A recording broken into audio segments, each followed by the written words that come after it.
You are now listening to the Friends of Rugby podcast. Relax your anus. Balls. Thick thighs. Camille Shat. Where's his neck? Eddie Jones. You're fucked, mate. And we are Nice recording. Yay. Welcome. You're listening to the Friends of Rugby podcast, The home of AI art. the home of AI art. We're going to change that? We're going to try. Yeah, we're not artists though, are we? I'll put you in charge of that. Someone who's listening who does art and can draw a rugby ball or even an egg. Do you have any kind of computer art skills? I do actually. I'm pretty good at Photoshop, yeah. Why haven't you ever offered to update anything? Can't be fucked. Cannot be fucked at all. The AI art, we made that picture before everyone hated AI art, and I understand why people hate AI art. We thought it was funny. It was like ironic, right? We know we're trash. And then we're getting comments recently saying, like, if it wasn't for the AI art, I would listen to you guys. So now we have to get rid of it, even though it was ironic in the first place. It's like when people give us advice on our podcast. And we're like, yeah, good If point. you guys are engaging, like, how's your fan engagement? Like, you're going to be here. Like, oh my gosh. Shut like, the fuck up. Yeah. Some guy was like, can you put timestamps on your YouTube videos? Like, mate, if only I had the time. Well, you Take do all have the the time. Of course I have the time. You I have just the can't time. be fucked. Yeah, you can't Not be being fucked. fucked is a very time-consuming affair, you know? Don't say you don't have the time. You have lots I of have time. I have the time, but I can't be fucked. It's, you know, it's busy being not We being are fucked. two individuals that really like to do nothing. I love it. I love being left alone. Yes. I don't want any more friends. Like, I'm Just- happy. I'm a I happy like man. being able to do Yeah, nothing. this I is love fine. having nothing on my plate. Oh, me too. Oh, there's nothing better. Yeah. Do you know who also likes having nothing on their plate? Uh, The Glasgow Warriors and the Sharks. excellent segue. Excellent. That was a great segue. Segue of the week, easily. And Bristol. Yeah. I feel bad for Bristol. Do you? You have Well, a I- soft spot for Bristol. I lived there. I've got big. I like the way they play, I should say as well. That's more important. And Bristol Bath, that rivalry is a real thing. And that game was a good game. You know, it wasn't a hammering. It was not a hammering. Everyone was expecting Bath to walk all over them. They gave them a good game. They just didn't have they did not have enough of a bench. They didn't have enough energy to get over the line. But yeah, it was a good game. Are we going to get into this? You want to talk about We're all over the place. You want to talk about the URC semifinals first? Sure. That's our wheelhouse, Do isn't you it? want to, and then we'll talk about the final, and then we'll move on. Okay. Yeah, let's do that. That's a good idea. So, Leinster, Glasgow. Yeah. Fucking Glasgow. Pricks. Yeah, you were upset. I am upset. Like you were expecting something different. I was expecting those points they scored. They didn't score them until the last 10 minutes. They had 5 points on the board for a lot of the game, but they got hammered. And I know people talk about Leinster know how to beat them, which is true. They did better than last time they played each other. They should be embarrassed about the last time they played each other, though. They should be fucking embarrassed by that. My problem with Glasgow is I really want to be a part of the hype train. I really want to cheer for Glasgow. They're just so inconsistent. They're the most inconsistent fucking team. They're a bit like Harlequins, actually. They're really exciting play style. That is a good comparison. You know, they are. But I don't think it's... And on paper, they should be they should always be good. Like the Harlequins are underachievers. They are. For their squad. They are. And both teams lack a bit of physicality as well. That's, for me, it's so exciting to watch. And they are the hope of rugby. Harlequins in Glasgow could be what I dream rugby should be like, you know? Swashbuckling, running it in from everywhere, exciting, open field rugby. But they just collapse sometimes. And maybe that is because the way they play. I think it's just Leinster's style of play. Yeah. It's rock, paper, They're scissors. smothering. Yeah. They smother teams. They do. They pin teams into corners. Yeah. And it just doesn't bode well with It doesn't. Glasgow. Like these two clash of styles Yeah. don't go. They just don't go well together. No. It's like a tall guy holding a midget at arm's length and just slapping him sometimes, because Leinster will kick the ball religiously out of their own half, right? And because they've got guys who are good under the high ball, I think Frawley was playing at 13 actually, and Hugo Keenan obviously is really good under the high ball. They know how to pin you effectively. I think it'll be different with the Bulls, but Glasgow just had no answer for it. I want to like Glasgow. I want to like them. It's so annoying watching them. It's so frustrating watching them, you know. And as a Welsh rugby and Cardiff fan, I expect to lose, but with Glasgow, we know they can win. That's what's annoying about it, is there's hope, you know. The hope fucking kills me. And you're just ingrained hatred for Leinster. Yeah. Yeah, it's true. It's true. They were the team who, you know, I wanted to see a news headline, Glasgow shock Leinster. Nothing would have made me more happy. Oh, that would have... Nothing. Yeah, nothing would have made me happier. Rise up. Yeah. Well, Jamie Osborne was playing 13. Oh, okay. What was Frawley playing? You're thinking Frawley because they kind of look alike. Do you know what? That's probably it. That's why you're saying that. Because I saw this tall ginger bloke. Frawley was Am I an idiot? Was he playing? Right. Right. Thing is, Jamie Osborne he's becoming. This guy is going to be the Irish, Elliot Daly. He's a jack of all trades. Yeah. Because Kieran Frawley should have been that guy.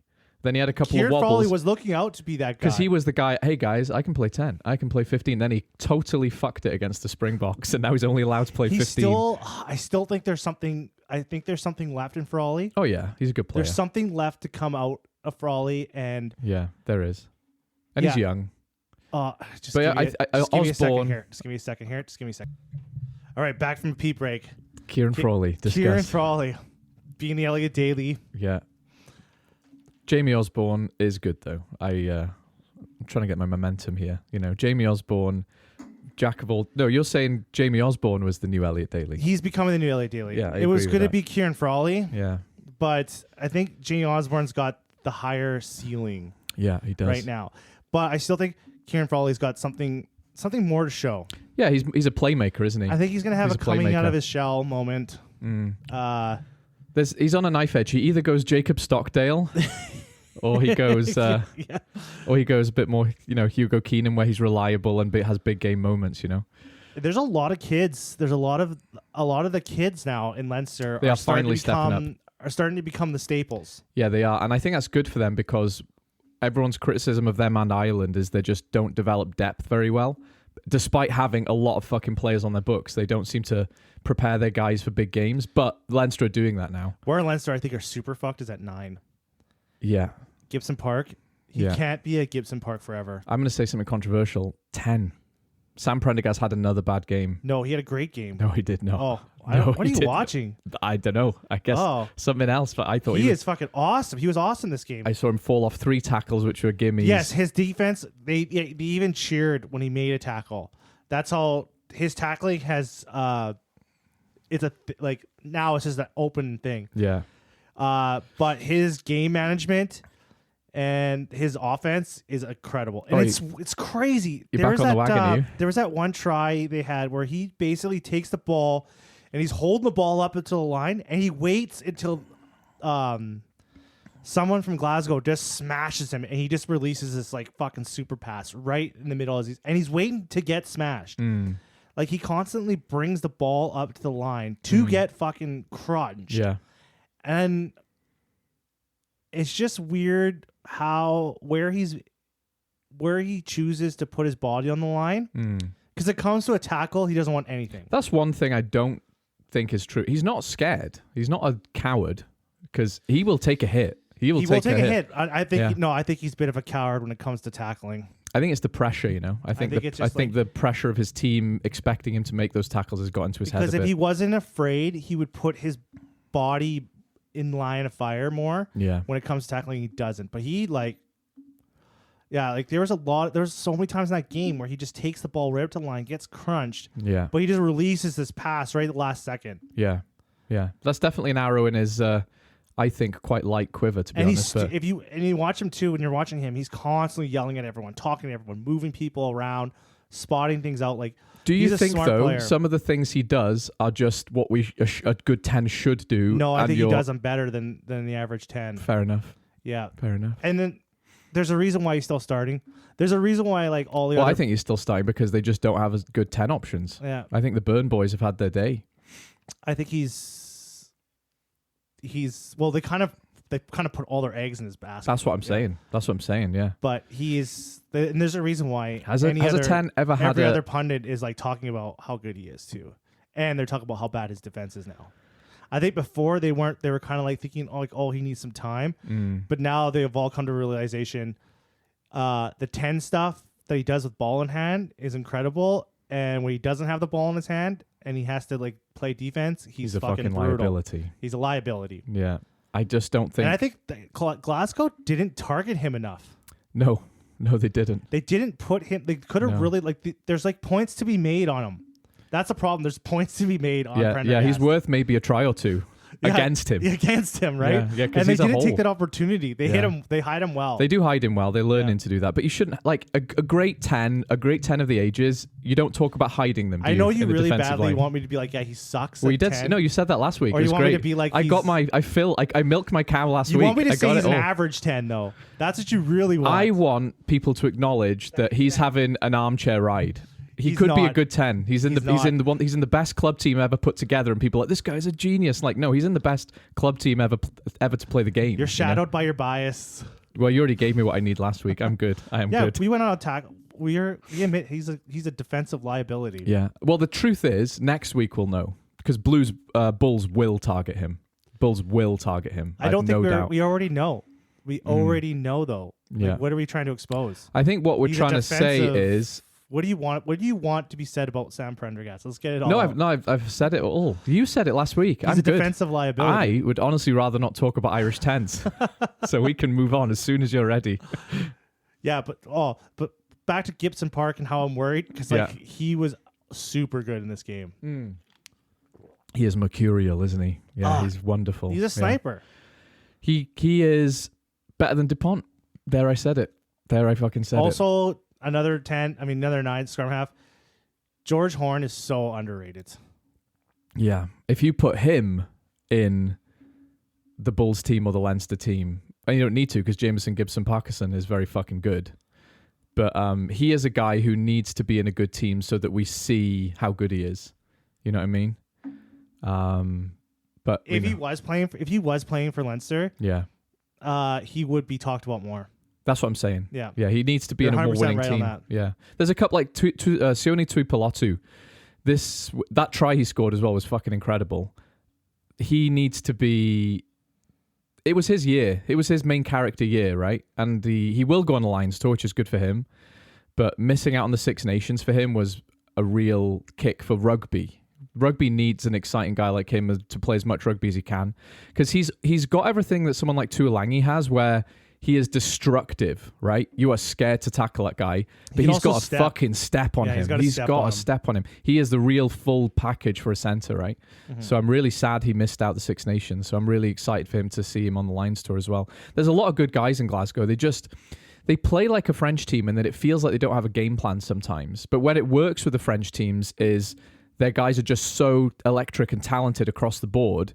It just seems to work. And obviously they do have a game plan. Glasgow just seem to throw everything at a wall and see what sticks. There was just a strength difference. There was. At the bench as well. The bench made a difference. Like, you're just talking about a team that's got 23 rock stars on them. Yeah.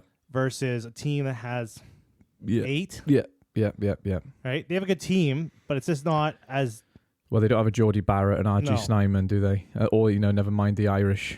They got a Sione too, a lot. They got one of those, good. Sad that Finn Russell left because he's a difference maker as well. But, whatever. It is what it is. Bulls and Sharks. Bulls and Sharks. I think I expected this. I think I called this. I think a lot of people did expect this. Yeah. I think there's actually Sharks are getting a few injuries now, which isn't good. Yeah, they didn't have their Etzbeth. No. But the Bulls had their Willie LaRue. Of course they did. You can't win a game without Willie LaRue. Yeah. It's not possible. I just don't understand the Sharks. This is beyond my very minimal rugby knowledge, and it's beyond me. Yeah. Because I feel like that's the team that should be destroying everyone. Yeah, it's weird because if you put Leinster and Sharks man to man in like a lineup, they're both the South African and Irish national sides respectively. Leinster have had some slip ups, but more or less cruised the season with a bit of choking. The Sharks have almost staggered. They failed upwards. They were like really a middle-class white guy in the office. He just fails upwards until he's the manager of the company, true. you know? How did they get to this place? How did you guys get here? Yeah, so I'm glad the Bulls smashed them. I just don't see... Yeah, I'm kind of... Because, yeah, you should be, when you're looking at the two teams, you should be saying, oh, yeah, the Sharks got this on lockdown. Yeah, they do. But they just don't click. They don't, do they? No. It's got to be... I feel like the problem with the Sharks isn't the personnel. It's a system. It's like a coaching issue. It's some kind... They're just not... Their game plan is just not built around their... Yeah. Do you know what this reminds me of? It reminds me of the days where Wales were the better than the sum of their parts. When they played for the national side, they woke up. Yes. And then Ospreys, Scarlets, Cardiff Dragons, it was like, these guys are dog shit week in, week out. There might be something like that going on here because obviously pulling on a Springboks jersey changes a man. You know, it turns him into a monster, doesn't it? I think you put Razzie as the coach of the Sharks. Yeah. No one beats them. It's hard because I think part of Razzie's factor is motivating guys to play for the Springboks. Yes. I don't think he could motivate people to play for the Sharks in the same way. I think he could walk into any team and motivate any player to play, to love, to die for that. I agree with jersey. that. I don't think you'd get exactly the same, but he would definitely be a better. They would play better than they are now under him. There were some guys on the Sharks though. Khaleesi didn't play particularly well. I didn't think. Who was it as well? Was it Lucanio Am didn't play particularly well. I didn't think. I mean, these are things that people have already said as well, like from previous games. A lot of these Springboks maybe are aging out, maybe just don't get the same out of them in their club side as you do for the national side. Yeah, there might be this. We might be putting too much into this. These guys are turning into old guard Springboks. Yeah. So we might be putting too much into them. And if you wanted to segue into it, which we don't have to right now, if you look at Rassie's 54-man touring squad. Yeah, why is it so big? It's massive, and there's a lot of young, inexperienced guys on there. There's a lot of guys who are middle-aged in rugby career terms and on the periphery. It's a strange squad, and I think that's what he's thinking now is he needs to develop depth again. That's what he's thinking. I don't even know who they're playing, actually. I forgot, but I'm happy the Bulls won, though. I wanted the Bulls to beat Leinster, and I hope they do. And I think they will, actually. Let's talk about that game. All right. I agree with you.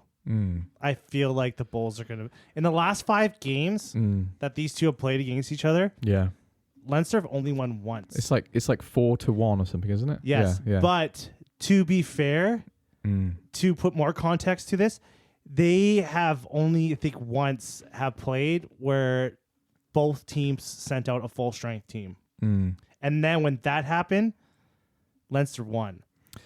And this game will be in Ireland. Yes. And there'll be 2 full-strength teams. And we know how the South Africans don't... Now I'm convincing myself otherwise. How they don't travel well. I'm going to tell you something in Bulls' defense. They have they know how to beat Leinster. Yes. Glasgow don't have the formula. Bulls have the formula. You know? They have the talent. They have the depth.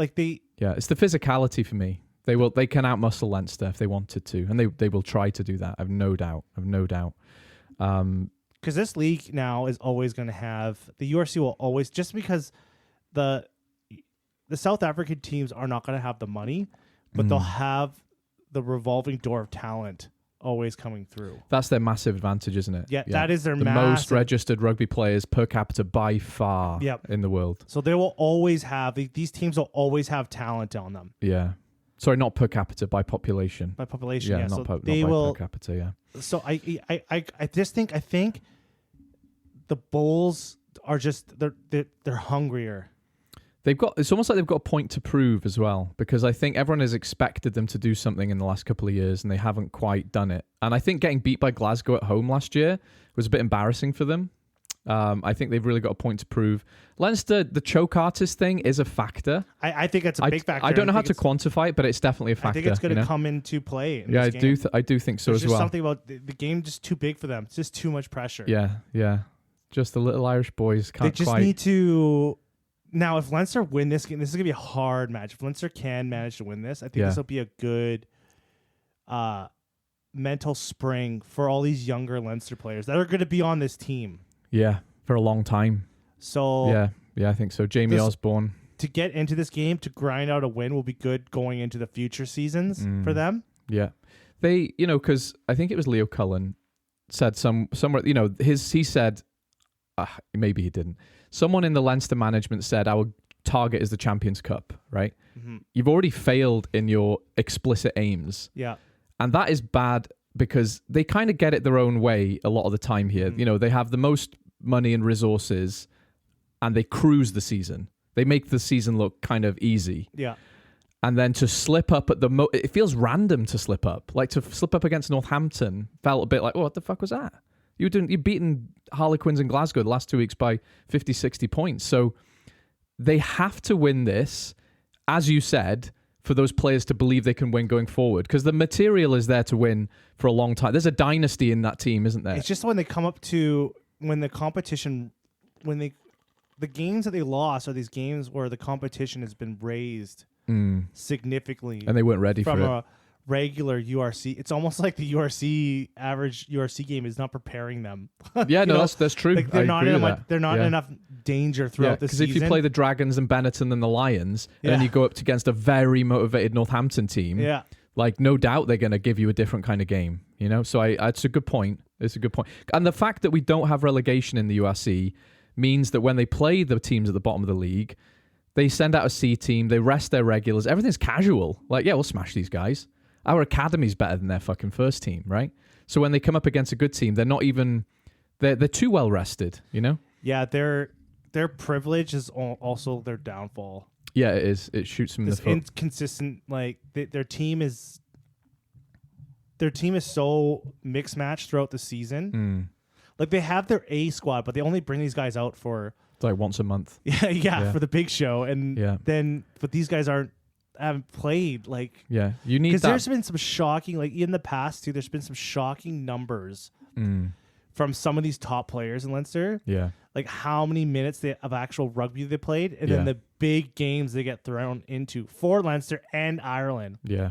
And it's just, sometimes they looked shell-shocked. You need to be tough and hard in rugby, which is obviously an obvious statement to make, but... You need that week in, week out game time to sometimes win, don't you? Mm-hmm. And yeah, you risk injury, but so be it. It's rugby. Everyone on that team is going to have a long-term injury at some point or another. It's just the nature of the game. So next week in Croke Park, I think, and we got the boys. Yeah. We got the URC championship. Yeah. We got the Premiership championship on the same day. Yeah. We get a back-to-back championship. Games on Saturday. Yeah, we do. Right in the morning. Saturday morning. When is the top 14? They're probably playing into August, though, aren't they? I think their final is in 2026 or 2027. They overlap themselves in the season. They're playing the previous season while they're playing the new season. Yeah. Yeah, I think they still have like a month to go. Jesus Christ. Yeah, they are a fucking that's a whole different animal. It is. I tell you what about, so maybe we'll talk about Bath and Leicester in the final in a minute. One thing I am a bit sad about this year is everything feels a little predictable, like it's just the guys with the most money at the top again. And I was hoping Glasgow would be the ones to add some excitement or fizz to it, but it's just like, no, we've got most money and resources, we're up the top again. What about the Bulls? I mean, they've got, like, as you said, a country with a million fucking rugby players. And these South African teams aren't poor, No. You're paying the Springboks basically, right? They've got a lot of resources. There has to be some money there because they are pulling in some huge stars. Yeah, they are. That could be making a lot of money elsewhere. Could be hanging out in Japan, making a lot of fucking money. So yeah, they've got money, And even if they didn't have a lot of money, there's enough South African talent there that would still be a fucking quality side, wouldn't it? There's always another Etzebeth down there. Yeah, there is. And the other Etzebeth's playing in fucking Leinster, by the way, so that'll be... Anyway, I don't know. That's the only thing that makes me sad, but I am excited for a Super Saturday, albeit in the fucking morning. Talk about Bath and Leicester. Michael Cheika, good first season. Good first and only season, I guess. I read a thing where he said, "I'm not celebrating this win. We should have been here before." He's not happy. He's not happy. He's not happy to be in the Premiership final. Says, "This is not achievement for me." Direct quote. He refused to celebrate Leinster's success against Sale after declaring he'd only be satisfied when they won the Premiership. Fucking edgelord, shut up. Enjoy your win. So he just thinks like we should be here anyways. Yeah, that's a bit arrogant. Don't you think? And they kind of had an up and down season. There's a lot of drama in this season with them. Yeah, he had some. He took some hammerings. Yeah, he did. Yeah. So he should be happy. Yeah. That's just confidence. I hope so. That's just the Michael Cheika confidence. Because if you say that, then you lose the final. You look like a wanker. Maybe he's pissed because he thought he'd probably go back to Australia and get the job again. Maybe. Then Les Kiss just took it from him. Like, Yeah. where is he going? Where is he going? He's stuck now. He's stuck in the middle of England. So that's why he's sad. But yeah, exciting weekend for two finals in a row. Yeah. Super Rugby is coming to a close too. Yeah. You got an Australian team in the semifinals. Yeah, you do. Do you think they'll get to a final? No, they're fucked. No, I think they're fucked too. Yeah. Yeah. I don't know a lot about Super Rugby, but I do know that it went as kind of expected. And, Brumbies beating Hurricanes. I think that's who it was, wasn't it? Yeah, Brumbies beat Hurricanes. That is a good result because Hurricanes are decent. Do you know the Hurricanes have a Scottish head coach? I didn't know that. He's the cousin of Greg Laylaw. I didn't know that. I did not know that at all. That's very I thought that was interesting. pretty fucking random too. That is interesting. I was like, is this guy related? Because I saw his name and I was like, is that guy related? He's not a Scottish guy, and he is. Yeah, because he must look like him. He was coaching the New Zealand Sevens. Okay. That's where he came from. He was an assistant coach for the Hurricanes a while back also. Oh, wow. Yeah. He's his cousin, the Laidlaw legacy in Super Rugby. Well, I knew that their uncle was a Scottish, like they're a kind of a rugby family, right? I didn't know that though. That's interesting. Oh. Yeah. Yeah. I mean, little tidbit there for you. I didn't know that too. I was reading the article the other day. I'm like, wait a second, is that? Yeah. Like, oh, look at that. Yeah. I do want to go back to the Prem though. What do you think about Sale Sharks? Because they lost to Leicester. Sale Sharks are kind of like the Sharks in URC. Yeah. On paper, yeah, they are good. They are a good team. Yeah. They are a good team. They are a good team. I think Leicester just kind of got the best of them in this one. I think either like they figured them out. Yeah, I think either of those teams could have won that match. Okay, yeah, it was close. It was reasonably close. I felt like they're pretty like Leicester are pretty like this is just they kind of just got the bet they were the better team on the day kind of thing. I think if you played that game a bunch of times, I think the results would be different throughout. So it's not a dramatic or definitive victory. No, it was just I wouldn't put this against Sale. I just think it was just not their day. Because there's a lot of internationals in the Sale team, right? Mm-hmm. Bevan Rod, Cowan Dickey, both the Currys. You got a big old Curry either side of the scrum there. George Ford, who is a very, I just think like, I don't want to say they're underachieving because actually the Prem is actually quite competitive, isn't it? But they're like Bath of the olden days, like just a bit lacking identity, a bit boring. Can't quite do it. Sale and Bath are kind of like the two, in my eyes, are the two most boring clubs. Yeah. The blue boys of the Prem. I think that Leicester Tigers should be there also, but they got some history. I mean, Bath have history. To be fair, they used to be the big boys a long time ago. But Leicester have history. I think you're going to see the Premiership change a lot in the next few years. Elaborate. There's just a lot of like rumored money. Yeah. Getting tossed around in that league. Yeah. With the Newcastle Falcons, about all the rumors about like how everyone in the world wants to buy every this week. club. There's a new rumor. Every week, like there's some NFL owners. Yeah, Bill Gates is going to buy the Newcastle Falcons. Like, is he? Like, there's all these like big money rumors going around the Falcons. And I Yeah, feel there like is. someone wants to make a project out of this. Yeah, there's a few clubs. They want to Wrexham. The Newcastle Yeah. Falcons. They want to like it's a cheap club. It's probably easy to. It's probably relatively cheap to buy. If we could shift that lens away from football, soccer, onto rugby and just draw some famous people, because when I was watching that Welcome to Wrexham again, Tom Brady owns or is a part owner of Birmingham Football Club, right? And you'd think these millionaire NFL owners, if you showed them rugby and were like, you could do a thing with this, you know, you're a big hard tough guy, buy a rugby club instead. And then I could see that happen in the Prem, where next year we have another Bristol or Exeter style story when Newcastle just fly up the table because they bought 10 really good quality guys. Like I could definitely see it. Because if you're looking into getting into rugby, buying a team, you got some money. Yeah.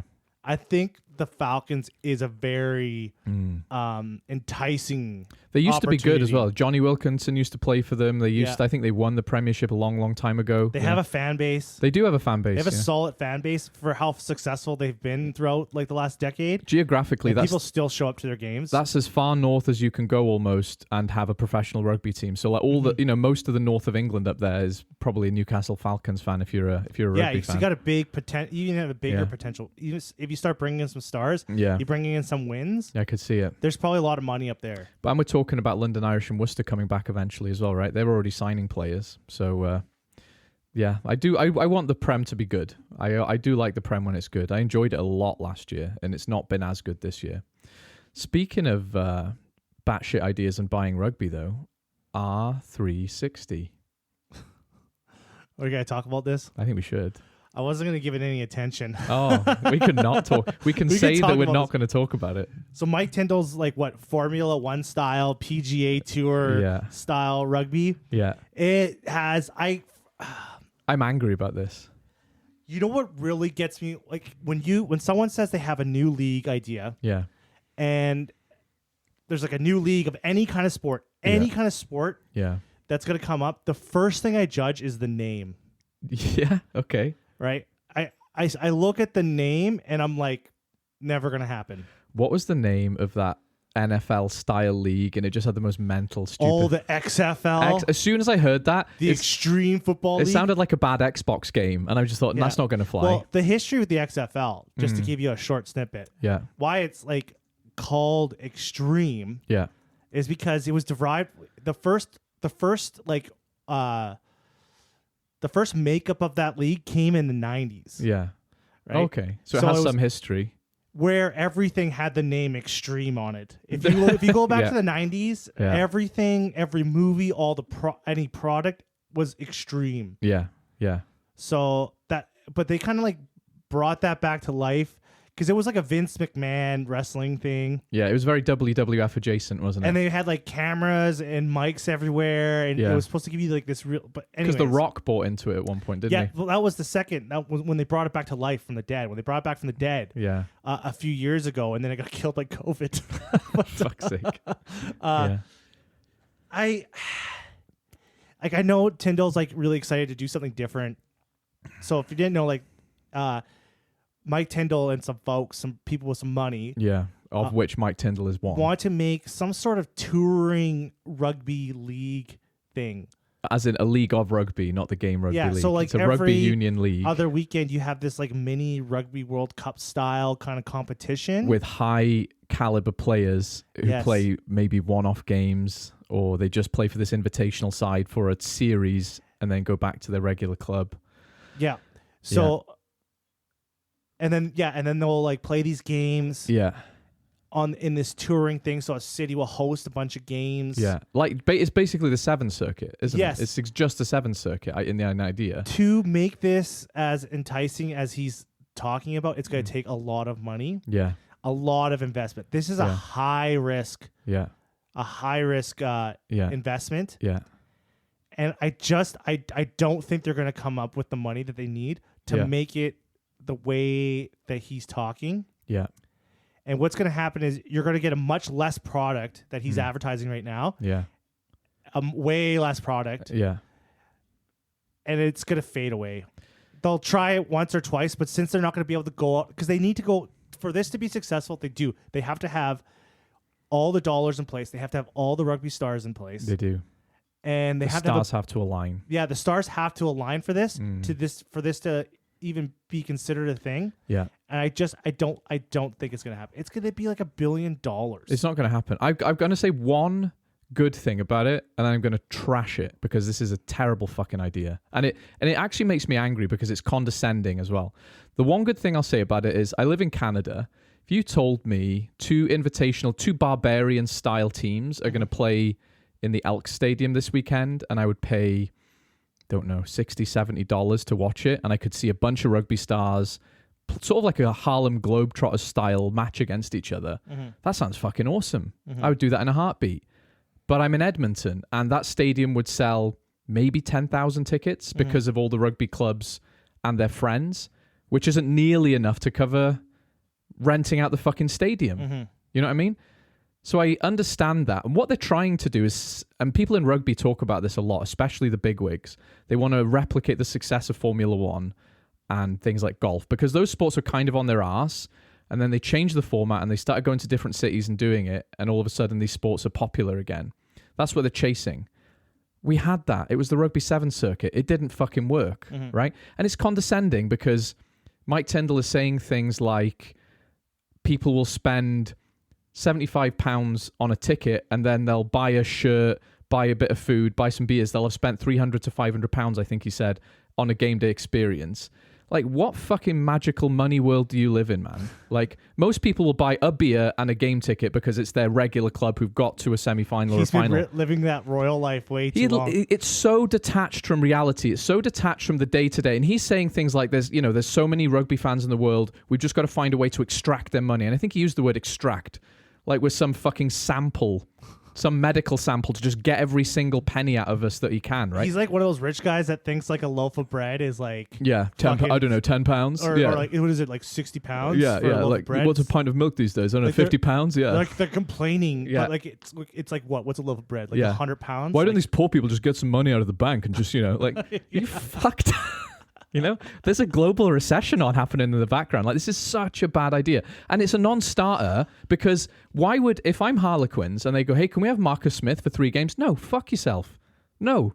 Hey, England, can we have Marcus Smith for 3 games? No, go fuck yourself. It doesn't even matter because at the end of the day, this isn't happening. And this is the worst thing because he then can say when it does inevitably fall in his face, oh, rugby's not ready to evolve. Rugby's not ready to make money. That's what they can say. say the shit that these bigwigs in these boardrooms have been saying for a while. It's like, rugby needs to modernize. You are the ones holding it back.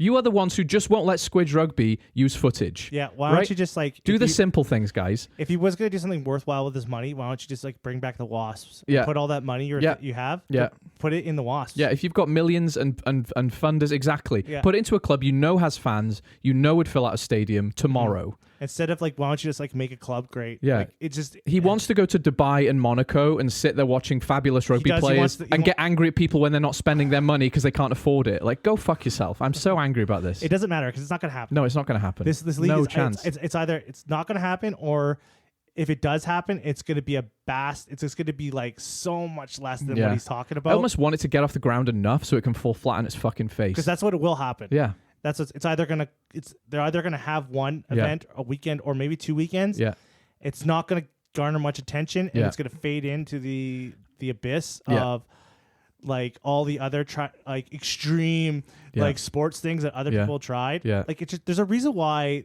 when you see successful leagues why they're working. Yeah. They understand. And you grow slowly, don't you? You have to grow slowly. You can't just throw a bunch of money at it. There's a graveyard, as you said, there's a graveyard of extreme sports ideas that are sitting there with their shiny lights in this pile of trash in the corner that no one actually wanted. No one fucking wanted that, right? You grow slowly and you grow with the fans, right? The fans for London Irish, Worcester and Wasps exist, and you're telling them, I know you guys spend £500 when you go to Monaco to watch the Formula One. Like, no, we fucking don't. No, we fucking don't.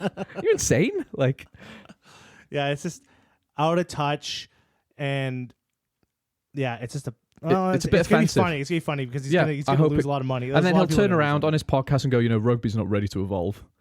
Rugby's not ready for this. Rugby doesn't know what's good for it. Like, oh, fuck off. Oh, God, makes me angry. Did. Like, you just got. You're the face. Like, there's some people behind him because it's not this isn't coming out of his No, pocket. no, and that's something I should say. He's the spokesman for this. He's the guy that they're using to hype this product up. Absolutely, yeah. And it's just like it's funny. Yeah, I did a lot of speculating Poor about guy. him specifically there. I do apologize to a degree because you're right. There's a bunch of money guys behind the scenes who are actually doing these things. He doesn't have fucking $1 billion. No, he just likes the idea and said he'd talk about it. Probably he just got hired, or he just got hired. He's getting paid money to say these kind of things. Yeah, totally.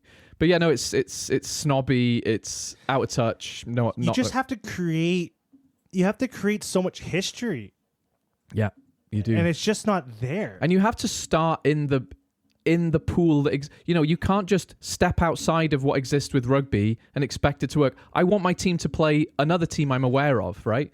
You can't just like invent rugby culture. Having like the difference between this, like the other extreme thing that's happening right now, that's in the talks is the Rugby World Cup Club of clubs, right? Yeah, that thing has a foundation. It does, right? There's people. There's already fans there. There's already people that are invested in this thing. Because there's Leinster fans and Crusader fans who've been talking about who would win for years. Let's give them what they want. Yeah, I don't like this idea, but at least I think it'll work. Yeah, I can understand the idea, right? That's why you see these extreme products like come out and people don't really pay attention because there's just nothing there. There's no history. There's no investment. There's no personal investment from fans. No, right? You have to build that up. Yeah. And so it's just there's not people there, right? That'll be great. That'll be great. I'll enjoy watching Mike Tyndall lose his money. Well, he's not gonna lose his money, but those people that are investing into it, fucking is. Yeah. Well, I got that off my chest. Yeah, we got that off their chest. Yeah. What else do you want to talk about here? I was just going to mention the Lions schedule as well. I think we mentioned it briefly last time. Yes, we did. I do want to mention first, reiterating that I'm fucking excited for some of these fixtures. Mm-hmm. Argentina, invitation. I'm more excited for the earlier fixtures than the Australia tour tests. Yeah. I am. I'm excited for the Argentina game more. I'm excited for the Australia-New Zealand Invitational test more than I am the actual Australia test. Mm-hmm. I am worried that Australia could win a test because the Lions are just going to be fucking knackered. I know you have your midweek team and your main team, but that's a lot of rugby. 10 games. And another reason why this bullshit R360 doesn't work. Our calendar of rugby is... There's not a weekend that goes by where there's not high caliber, consequential rugby happening anymore. I'm excited for this tour though. Like, it's almost like we're getting too much of what we want at the expense of some of these players now. Yeah, it's true. We're like flogging a dead horse a bit here. I think the Lions Argentina game is going to be the game where I think Argentina might surprise the Lions. I think they will win. I think every Lions tour, the Lions always kind of lose one of these like these pre-games. They'll definitely lose some games. They lose a couple, and everyone's like, "Oh my god, what's going to go on?" Yeah. I mean, I don't read too much into them. No, and I remember when 2013, the last time we toured Australia, I had a friend from Australia, and he visited me, and he was ripping the piss out of me when the Brumbies beat the Lions. And I was it was like water off a duck's back. He was getting upset that I wasn't upset. And I was like, why? This isn't a big deal. Like, the midweek team lost to the Brumbies, who are highly motivated and playing at home. Like, yeah, obviously they did, Because they are putting in an extra, like the clubs that they're playing. Yeah. They are putting in an extra little oomph. They do, of course they are. And it's not because they want something to prove. They're playing the Lions. Yeah, and it's not actually their first team a lot of the time because a lot of their first team guys are preparing for the actual test. Mm-hmm. So good for them. But it doesn't surprise me at all, Like, of course, these guys are motivated to win at home against the Lions. This isn't like. Also, the thing is, this isn't like a Wales or an Ireland or like when they're putting out the midweek team. Yeah, it's a significant drop in talent. Every one of these guys, that is true, is an international rock star. Yeah, the midweek team does them no service because you're right. These are very good players to a man. This is the best players in for rugby playing countries. Yeah, definitely. So it is a significant thing. So even if the B squad for the Lions is still significant. Yes, it is. You're right. And when you're looking at that squad now, when you look at the Lions squad, any one of those players can be the starting players. Yeah, it's true. Like you can make arguments. You could argue for days on who should be the starting 23 at a test match. Yeah, you're right. And there's actually, that's There's more no true right this year. I feel like there's no right answer with that squad. No, you're right. And there have been years where there was distinct second team vibes. Yes. Not anymore. No, not anymore. Yeah. There's definitely guys who are, Jameson Gibson Park is starting. Yes. No doubt. So Thomas Williams, unless Parks gets injured, he's the midweek guy. But he just got voted the player of the season in the Gallagher Premier League. He's a good fucking 9, So, yeah. Sorry. So yeah, We'll see. I like all these these July these like beginning of the summer test matches Yeah. that are going all across the board. There's some interest. You're going to see a lot of young developing talent this summer. Besides outside the Lions matches, Yeah. like South Africa is playing Italy. Yeah. So you're going to see a lot of new Springboks. 54 of them. 54 of them. They're going to send them all on the field at once. Every single one of them, uncapped Springbok. Wales going to Japan. You're going to see a lot of new players in that one. Lee Halfpenny's going to teach them how to do kicks good. Very exciting. It's just, there's a lot of, Ireland's going to be playing I think, Georgia and Portugal. So they're going to be playing a lot of their younger, their training up and coming. panelists. Yeah, it's going to be a squad of training panelists. Yeah, good. They need to do that. Yeah, They so it's do going need to to do be good. England going to be playing some Argentina. You're going to see some young England talent. You're going to see some new Argentinian talent. Like, there's a lot to look at coming in the summer here. We're having a reset, aren't we? Where is Scotland going? They're going They some play mental. Fiji. I think they're going to Fiji. Yeah. They have a game against Fiji. They have a game against the Maori All Blacks. Okay. So you're going to see what they got coming up. Yeah. Which is, I don't know. It looks pretty dire. I think I'm really hoping the one that what I'm even more excited about is the France-New Zealand Yeah, tour. we were talking about that earlier. I feel like that, to me personally, is kind of more. I'm more hyped about that than the Lions tour. I feel like the Lions tour is kind of already a done dusted. Yeah. But this, if they bring their rock stars, Which they're allowed to now. yes, I've heard. if they bring their rock stars, Yeah. this is going to be a juicy series. And I just saw a video of Dupont in some kind of rehab training thing. Oh yeah, And he looks muscular. they got the lab and on him. lean. Yeah. And he's got the gas mask on and Yeah. he's ready to fucking fight Kiwis. Like, I'm up for and this. if he goes, oh my gosh, yeah. Yeah. So this could be the series because like for the last like few years, France have really had New Zealand's number I think they will win a test at minimum. Maybe at both. minimum. But I Yeah. think this is going to be. Imagine they like won all three. Is it going to be a 3-match series? I don't think it's 3. I got 1, 2. Oh, it's just a tour. Yeah. Why do they have? I hate this. Well, it might be. That might work out because it means some of those Kiwis can No, play. it's a 3-match. Oh, it's it a is? 3-match. Oh. We got a Okay, 3-match. We got a 3-match. We got all a 3-match going on. fuck. Oh yeah, so that's gonna be juicy. So the last 2 times France have played New Zealand, they beat them as well. Yeah, So they can do it. They can definitely I do think it. they have the talent and the stars. I think yeah. they definitely have. But going into the Lions Den there in New Zealand, Yeah, that's a whole different animal. definitely. But England took them very close. In fact, England shot themselves in the foot. There was a game that England should have won, and to be honest, the ref screwed them. Oh, it was the first test. The first test, Yeah. I think they got kind of fucked by the ref They a little did. bit. They did. I've no And then doubt the about second it. test, they were like dominating that whole game, and then And they then they just shot completely themselves in gassed. the foot. Yeah. They got gassed right out. Yeah. Yeah, that's they. Yeah, and I don't know. Yeah, it just this New Zealand isolation isn't it like this how they're just like kind of isolating themselves in the rugby world for the Yeah. last few years in Super Yeah. Rugby. I keep saying it's gonna like be a bad thing, but when they put that national team together, Yeah. There has been degradation though, right? But there's been 3 significant things. The first is South Africa leaving Super Rugby. It didn't pan out how a lot of us bitter Northerners predicted. We all thought, oh, this is New Zealand's downfall. It wasn't. They were fucking awesome, as usual. But there was signs of weakness. And then Ian Foster, he wasn't what anyone wanted. His win percentage was like 0.03 lower than any other Kiwi coach. So everyone lost their fucking marbles. But he was still took them to a World Cup final and nearly fucking won it. So still, New Zealand haven't gone anywhere, albeit they could have won a World Cup.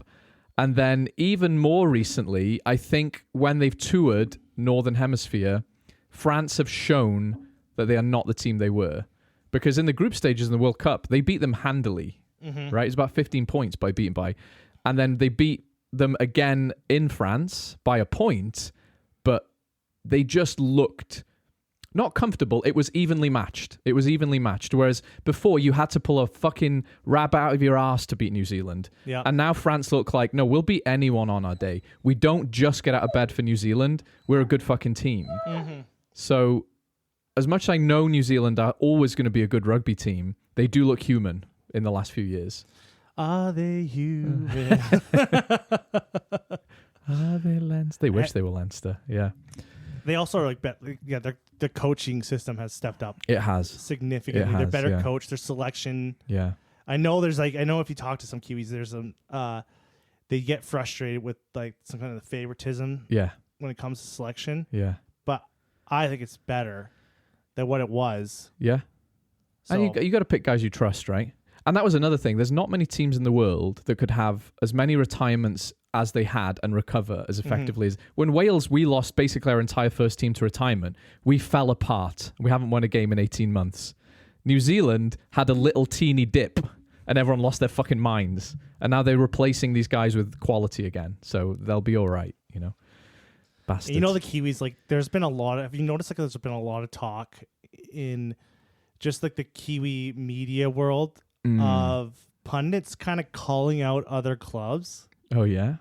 A lot of comparison talk going on. Okay. Like insecurity? No, I feel like they really want this Club World Cup thing. Oh. They really want this. They're doing those, like, fighting Irish traveller videos. I'm calling you out. Yeah. And they sending videos to each I think other. they like, really want this. They got a chip on their shoulder. They really want to prove themselves to the world. Yeah. Because I think a lot of us, even we have been like very judgmental of Super Rugby. Yeah, we are. Like we just, I dismiss it, view don't it we? I view it as a worse product. We do. We dismiss right? it all the time, which don't is we? not, which is not true. Probably not fair, is it? But It's we not do fair, it. We do it. But we still do it. Oh, we do it. Yeah. Like I personally feel like if like a lot of those teams would get destroyed, especially in the top 14. You think so? Yes, but I'm probably wrong. Well, the proof is in the pudding. When they put the New Zealand side together, they show us that we've been wrong about this so many times. Yes. So many times. I think New Zealand, like in general, like this Kiwi rugby in general is something we're wrong about the most. Mostly. Yeah. Yeah, mostly. Yeah. Yeah. But it's fun. It is fun. And yeah. it's fun. And it's just everything like, yeah, they are, yeah.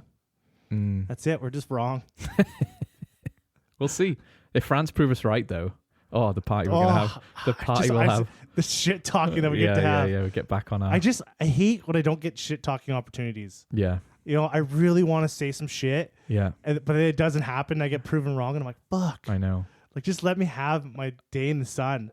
Our worst recordings are when there's no drama. I think our worst thing that we've done on this podcast is how we literally shit. Like, we literally took a diarrhea shit all over Northampton. Oh, we did. In the Champions Cup. We did. We wrote them off the hardest. So hard. Yeah. Like, we almost didn't give them airtime. Yeah. We're just like, just don't even talk about them. This is over. It's like, done. What do they do there? Yeah. And we shat all over them. We were worse. We're pretty hard on Glasgow. Yeah. I'm always hard on Glasgow. But they fucking, that was the 100%. Yeah. Glasgow, though, they're like my firstborn son, right? If I had 10 sons, Glasgow are the one, you need to be a doctor. You better be a fucking doctor. All of my other sons, no, well done, son number 3. You be a painter. It's fine. But Glasgow, you better be a fucking doctor, you little shit. Put so much pressure on them, and they always let me down. You're my firstborn. Yeah, you have responsibility to beat Leinster, you fuck.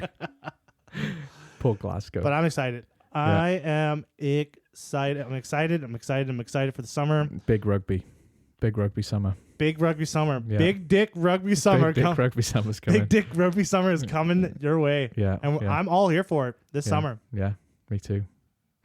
All It'll right. be interesting when our new coach gets here. To our local rugby club. For our local rugby club. Yeah. And with his him being around professional setups, having him, we're going to get him on the pod. I think so. Oh, it doesn't matter. He doesn't have a choice. But what if he's nice and respectful and doesn't get involved in our shit talking? No, he will. I think we'll groom him into that. Okay. No matter how big and scary he is. We'll ease him in. Yeah. We'll ease him in. We'll start with a nice salad of Glasgow hating, before we get into. And maybe, hopefully, he is a little sensitive. So then when we start like doing the real banter, he does get a little. Oh, he fights back. He does a little fight back. He stands up for the Sharks when we shit talk them. Yeah. Yeah. All right. Well, friends, thanks for listening to the Friends of Rugby podcast. Yes. Like and share the podcast. Please. Send us money. No, I'm just kidding. Don't send us any. Oh, why not? Send us money. People do that. That's the thing. They just call it Patreon. We will sell you our socks to make money for the podcast. I don't want to do the dirty that. socks. We sell some dirty socks and underwear. I don't. I like my socks. If someone offered you $200 for your socks, you're not going to mail your socks away for $200. I mean, I would. Yeah. Yeah, you would. Yeah. You would. All right. Have a good one, folks.